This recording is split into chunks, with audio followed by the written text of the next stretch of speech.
Տիկին դատախազ,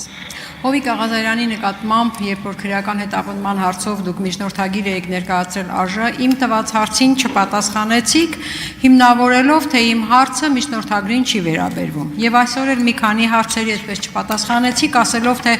վարույթները պաշտպանված են գաղտնիության ռեժիմով եւ դուք որպես իրավաբան վստահաբար գիտեք, թե ինչ է նշանակում գաղտնիության ռեժիմի խախտումը։ Հիմա կրկնում եմ հարցս։ Ինչպես է Հովիկ Աղազարյանի քրեական գործով անցնող ապացուցողական հիմք հանդիսացող հեռախոսը հայտնվել ուրիշ մարդկանց ձեռքում, այդ թվում նաև վարչապետի։ Հովիկ Աղազարյանի հեռախոսային հաղորդակցությունների բովանդակությունը, նրա դեմ օգտագործելը, դրա մասին հարազատներին տեղեկացնելու սպառնալիքը, բոլորին հանրությանը ներկայացնելը սպառնալիք չէ արդյոք պաշտոնատար անձի նկատմամբ եւ դա գաղտնիության ռեժիմի խախտում է թե ոչ։ Նախաքննական գաղտնիքի խախտման հարցով վարույթ բացվել է թե ոչ։ Ինչու չի բացվել, եթե չի բացվել եւ ում ուղակի միջամտությամբ։ Դրանում ինչ մասնակցություն ունի։ Տիկին Հասմիկ Հակոբյան, զբաղեցրեք ձեր տեղը կամ դուրս եկեք։ Շարունակ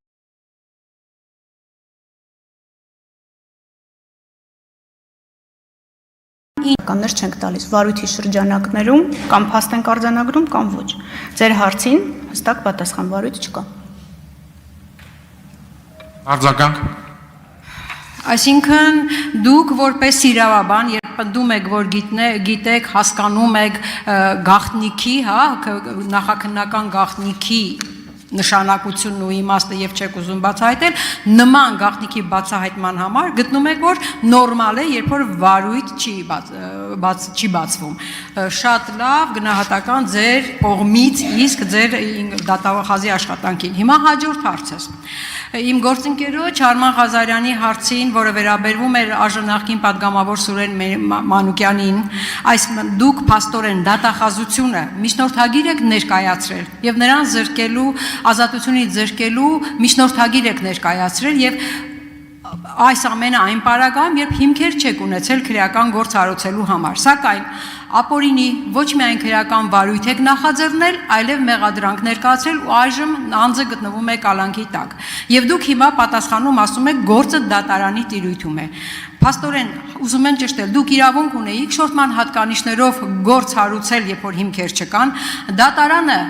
հղվում է դատախազության միջնորդության վրա, դատախազը մեղադրում է քննիչի անգործությունը, քննիչը հղվում է անում ոստիկանությանը եւ այս գործը այսպես անորոշ ցիկլի նման անընդհատ պտտվում է, որովհետեւ հիմքեր չկան, բայց փաստը այն է, որ այդ մարդը մինչեւ օրս գտնվում է անազատության մեջ։